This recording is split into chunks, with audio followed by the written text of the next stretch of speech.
the victorious offensive of the Russian army continues along the entire combat contact line. It is noteworthy that in recent days, even pro-government Ukrainian telegram channels have begun to recognize the Russian army's successes on the battlefield. So, a few minutes ago, the Ukrainian TG channels were forced to admit that on February 9, Ukrainian troops lost another strategically important settlement, this time northwest of the city of Artemovsk. In particular, we are talking about the urban-type settlement of Orekhovo-Vasilevka.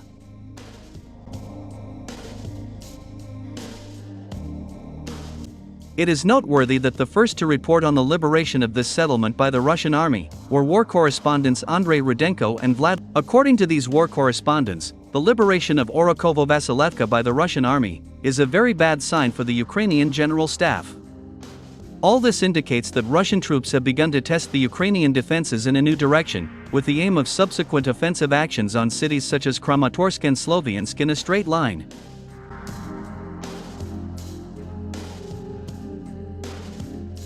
On February 9, the Russian army also liberated the settlement of Uspenskoye in Pokrovsk direction of the front.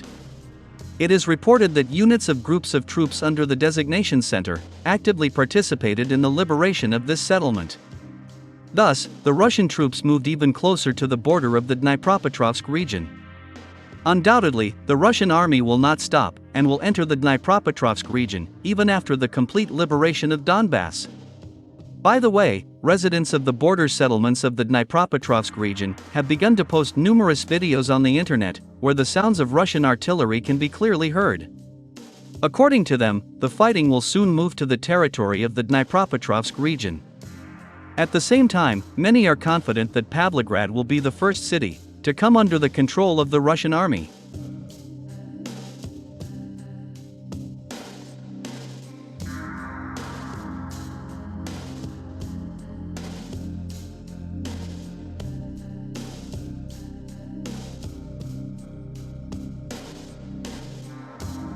Against this backdrop, Russian President Vladimir Putin, realizing that his army was winning a landslide victory on the battlefield, presented the West with a real dilemma.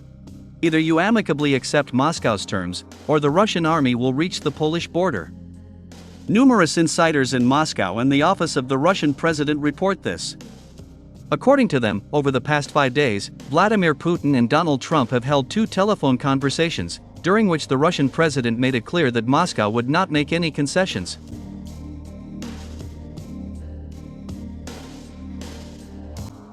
At the same time, Vladimir Putin stressed that if the United States really wants to sign a deal with Moscow, then presidential elections should be held in Ukraine, to ensure the legitimacy of the Kiev authorities. Vladimir Putin also demanded international recognition of the Donetsk, Luhansk, Zaporizhia, and Kherson regions, along with the Crimean Peninsula, as an integral part of the Russian Federation. In addition, according to Putin, the West is obliged to prohibit Ukraine's entry into NATO permanently, and completely abandon further arming of this country. Surprisingly, immediately after Donald Trump held a telephone conversation with Vladimir Putin, the special envoy to Ukraine, Keith Kellogg, declared that Ukraine should hold presidential elections, even in the conditions of the current war. At the same time, he noted that the election of the new head of Ukraine is likely to take place before the end of this year.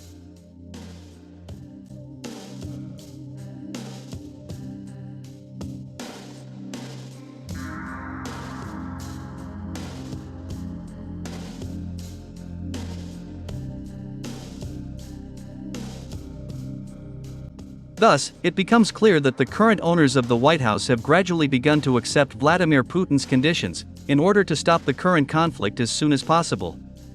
The fact is that Donald Trump understands perfectly well that a ceasefire is beneficial only to the West and Ukraine. A full cessation of military operations will allow the bloodless Ukrainian army to catch its breath, regroup, and replenish its lost strength. However, Vladimir Putin also understands this perfectly well. And therefore he is dragging his feet and is in no hurry to end this conflict before the Ukrainian army is completely destroyed, and the head of the Kiev regime, Volodymyr Zelensky, is either arrested or expelled from the country. Vladimir Putin is well aware that time is playing on Russia's side. The longer the West and its puppets in Kiev refuse to accept all of Russia's conditions, the more territories Ukraine will lose. It seems that Vladimir Putin has finally realized that any agreements with the West are worthless, and that any signed document with the leaders of Western countries can be annulled at any moment by Western warmongers.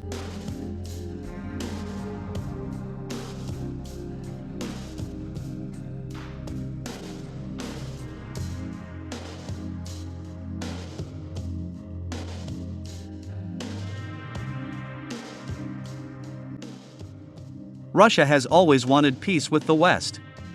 For this, Moscow even withdrew its troops from East Germany, in exchange for guarantees that NATO would not expand eastward. However, the West, as always, did not keep its word. For 30 years, NATO has taken control of almost all the countries of Eastern Europe. And only when the pause of this alliance rushed into Ukraine, Russia's patience boiled over.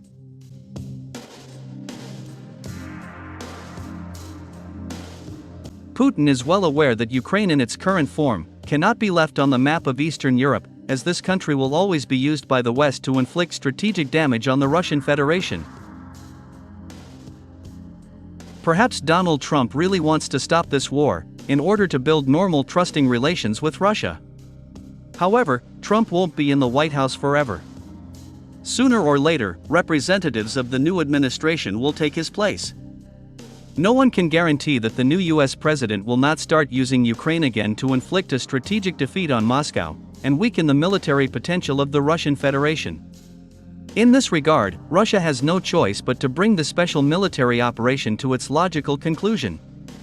In particular, Moscow will not only include all original Russian lands into Russia, but will also bring pro-Russian politicians to power in Kiev.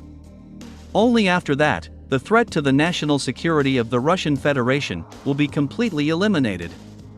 And even if one day, the next warmongering psychopaths come to power in the United States, they will no longer be able to use Ukraine and its army to achieve their nefarious goals.